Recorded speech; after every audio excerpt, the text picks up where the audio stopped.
Hello friend, स्वागत है आपका सुजालपुर जीके में। आइए स्टार्ट करते हैं पाचन तंत्र।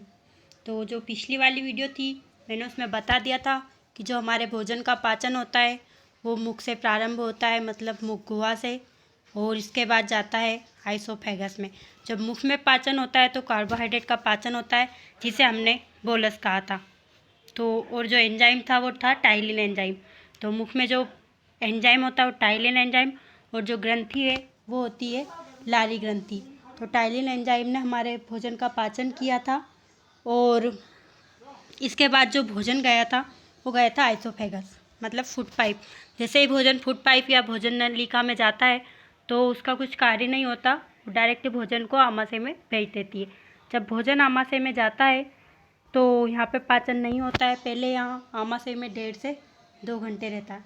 तो आमाशय में भोजन कितने घंटे रहता है? तो 1.5 से 2 घंटे। अब 1.5 से 2 घंटे के बाद भोजन का पाचन होता है, जो कि बोलस वाला भोजन है, इसका पाचन स्टार्ट हो जाता है। तो जब आमाशय में भोजन होता है तो 1.5 से 2 घंटे रहता है, और 3 से 4 घंटे भोजन को पाचन करने में समय लेता है। तो जो आमाशय है वो भोजन का पाचन करने में कितना समय लेता है? तो 3 से 4 घंटे। कितना समय? 3 से 4 घंटे। 3 से 4 घंटे भोजन को पाचन करने में लेता है, और 1.5 से 2 घंटे आमाशय में भोजन रहता है। तो जब भोजन कर पाचन करता है तो इसमें कुछ ग्रंथि भी होगी और कुछ एंजाइम भी होंगे, क्योंकि भोजन का पाचन करने में कौन सहायक होता है? एंजाइम। सबसे पहले मैंने बताया था कि पाचन तंत्र में सहायक कौन होता है? तो एंजाइम। अब जब एंजाइम कहाँ से आएंगे? जब ग्रंथि होगी, क्योंकि एंजाइम कौन बनाती है? ग्रंथियाँ बनाती है। तो जो आमाशय में होती है वो होती है जठर ग्रंथि। तो आमाशय में कौन सी ग्रंथि होती है? तो जठर ग्रंथि। जठर ग्रंथि या फिर आमाशय ग्रंथि, कुछ भी बोल सकते हैं, या फिर गैस्ट्रिक ग्रंथि। तो जो ग्रंथि होती है ये एक अम्ल और 2 एंजाइम बनाती है। मतलब बोले तो हाइड्रोक्लोरिक अम्ल, जिसको बोला जाता है HCl। तो हाइड्रोक्लोरिक अम्ल और 2 एंजाइम कौन से? पेप्सिन व रेनिन। तो आपने पेप्सिन और रेनिन एंजाइम का नाम सुना ही होगा। तो आमाशय में जो जठर ग्रंथि होती है वो हाइड्रोक्लोरिक अम्ल और एंजाइम बनाती है कौन से? तो एंजाइम पेप्सिन और रेनिन। जो हाइड्रोक्लोरिक अम्ल है ये अम्ल भी है, और साथ में ये हार्मोन भी है। तो जो ग्रंथियाँ होती है वो 2 बनाती है, एक तो अम्ल भी बनाती है, मतलब हार्मोन बनाती है, और एंजाइम बनाती है। तो हार्मोन में क्या बनाती है? HCl। अब हार्मोन क्या होते हैं? जो कि हमें मम्मी द्वारा प्राप्त होते हैं, उन्हें कहा जाता है हार्मोन। मतलब ऐसी ऐसा होता है कि जिसकी कभी हमारे शरीर में कमी ना आए, इसे कहा जाता है हार्मोन। कभी सुना आपने कि उसको इस हार्मोन की कमी आ गई या फिर ये हो गया? ये हमें सिर्फ मम्मी द्वारा प्राप्त होती है, इनका कोई निर्माण ऐसे नहीं होता। तो जो जठर ग्रंथियाँ होती है वो हाइड्रोक्लोरिक अम्ल और 2 एंजाइम पेप्सिन व रेनिन बनाती है। तो जो पेप्सिन का क्या कार्य होता है भोजन के पाचन में? ये क्या करता है? प्रोटीन का पाचन करता है। तो जो पेप्सिन प्रोटीन का पाचन कर उसे पेप्टाइड में बदल देता है। तो जो पेप्सिन एंजाइम वो किसका पाचन करता है? प्रोटीन का पाचन करता है। तो और जो रेनिन एंजाइम होता है वो दूध का पाचन कर उसे केसिन प्रोटीन में बदल देता है। एक बार और बता दूं, जो पेप्सिन प्रोटीन होता है, जो पेप्सिन एंजाइम होता है वो प्रोटीन का पाचन कर उसे पेप्टाइड में बदल देता है, और जो रेनिन एंजाइम होता है वो दूध का पाचन कर उसे केसिन प्रोटीन में बदल देता है। अब केसिन प्रोटीन आपने सुना ही होगा, पूछा जाता है कि दूध में कौन सी प्रोटीन होती है? तो केसिन प्रोटीन। केसिन प्रोटीन होती है। और एंजाइम पूछा जाए तो कौन सा? रेनिन एंजाइम, क्योंकि रेनिन एंजाइम ही उसका पाचन कर उसे केसिन प्रोटीन में बदल देता है। तो पूछा जाए कि दूध में कौन सी प्रोटीन? तो केसिन प्रोटीन। और एंजाइम पूछे तो रेनिन एंजाइम। या कौन सा एंजाइम दूध का पाचन करता है? तो रेनिन एंजाइम। और प्रोटीन का पाचन करने में कौन सहायक है? तो पेप्सिन।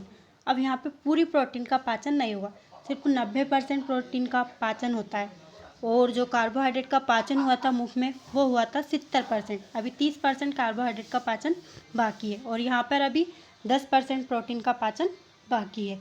तो इसने क्या किया? पेप्सिन ने प्रोटीन का पाचन कर दिया, उसे पेप्टाइड में बदल दिया, और रेनिन ने दूध का पाचन कर उसे केसिन प्रोटीन में बदल दिया।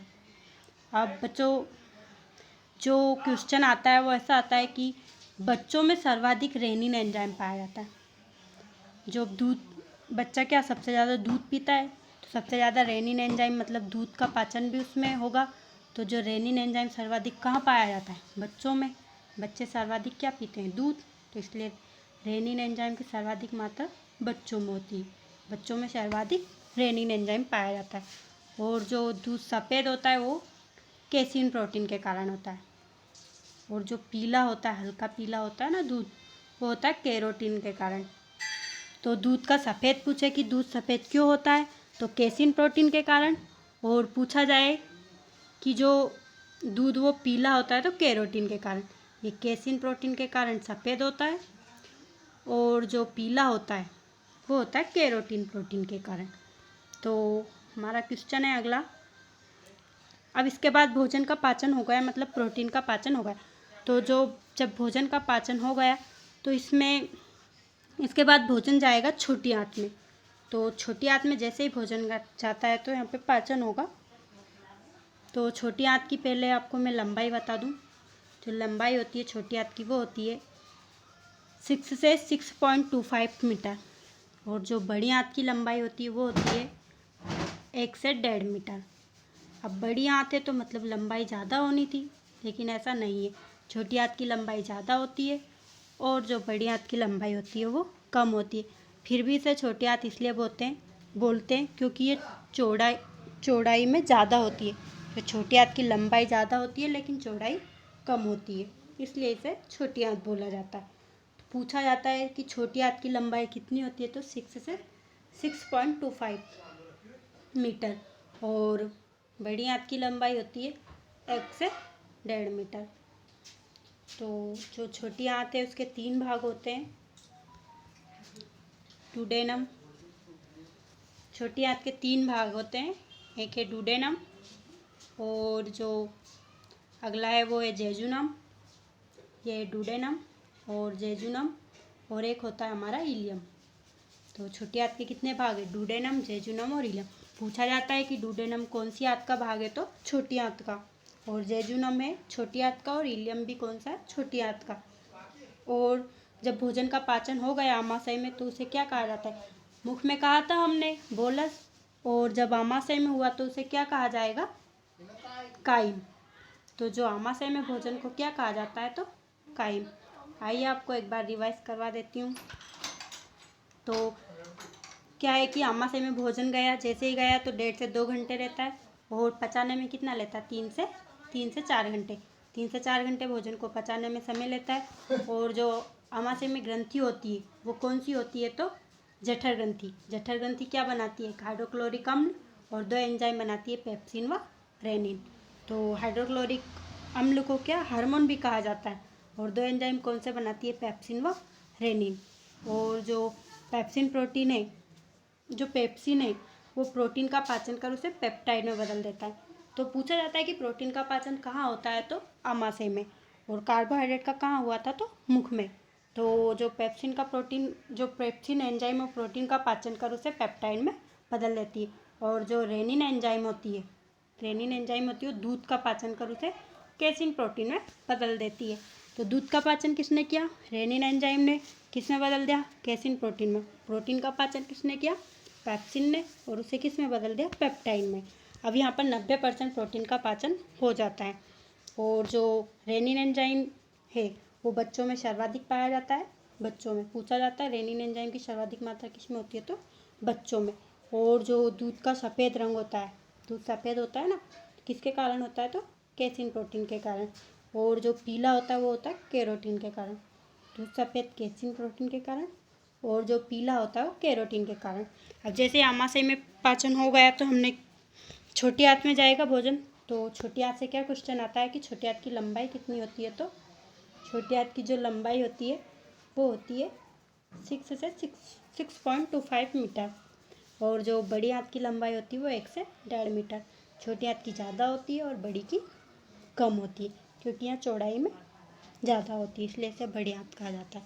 और जैसे ही भोजन गया छोटी आंत में तो छोटी आंत के डुडेनम भाग में जाएगा। तो जो भाग होते हैं छोटी आंत के वो होते हैं डुडेनम, और एक होता है हमारा जेजुनम, और एक होता है इलियम। तो 3 भाग हो गए, डुडेनम, जेजुनम और इलियम। क्वेश्चन आता है कि डुडेनम किस आंत का भाग है, तो छोटी आंत का। तो डुडेनम में भोजन जाएगा, यहाँ पर पाचन होगा। और जैसे ही भोजन का पाचन हो गया आमाशय में, तो इसे क्या कहा जाएगा, क्या कहा जाता है, तो इसे कहा जाता है काइम। तो भोजन में जो भोजन आमाशय में भोजन को क्या कहा जाता है, तो काइम। काइम मतलब प्रोटीन और कार्बोहाइड्रेट का पाचन हो चुका और वसा का पाचन नहीं हुआ। अब ये भोजन जाएगा छोटी आंत में। और जो छोटी आंत में जो ग्रंथि होगी, वो कौन सी ग्रंथि पाई जाती है, तो यहाँ ग्रंथि होगी हमारी कौन सी, जो यकृत। जो छोटी आंत में जो ग्रंथि होगी वो होगी यकृत और अग्नाशय ग्रंथि। ये छूट गया था हमारा। तो जो छोटी आंत में कौन सी ग्रंथि पाई जाती है, तो यकृत और अग्नाशय। यह अंग होने के साथ साथ ग्रंथि भी कहा जाता है। तो छोटी आंत में कौन सी ग्रंथि, यकृत और अग्नाशय ग्रंथि। तो जो यकृत से क्वेश्चन बनता है कि यकृत का अध्ययन क्या कहलाता है, तो यकृत का अध्ययन कहलाता है हिपाटोलॉजी। हिपाटोलॉजी किसका अध्ययन कहलाता है, यकृत का। अब यकृत में एक सेल पाई जाती है, कौन सी, हिपैटिक सेल। इसमें एक सेल होती है जिसे क्या कहा जाता है, तो हिपैटिक सेल। यकृत का अध्ययन हिपाटोलॉजी, और ही से ही क्या बन गया, हिपैटिक सेल। इसमें एक सेल होती है हिपैटिक सेल। तो यकृत में कौन सी सेल पाई जाती है, हिपैटिक सेल। और यकृत का अध्ययन हिपाटोलॉजी। और छोटी आंत में यकृत और अग्नाशय ग्रंथि पाई जाती है, जो हमारे भोजन का पाचन करेगी। आमाशय में भोजन को काइम कहा जाता है। डुडेनम, जेजुनम और इलियम छोटी आंत के ही एक भाग है। और जो छोटी आंत की लंबाई होती है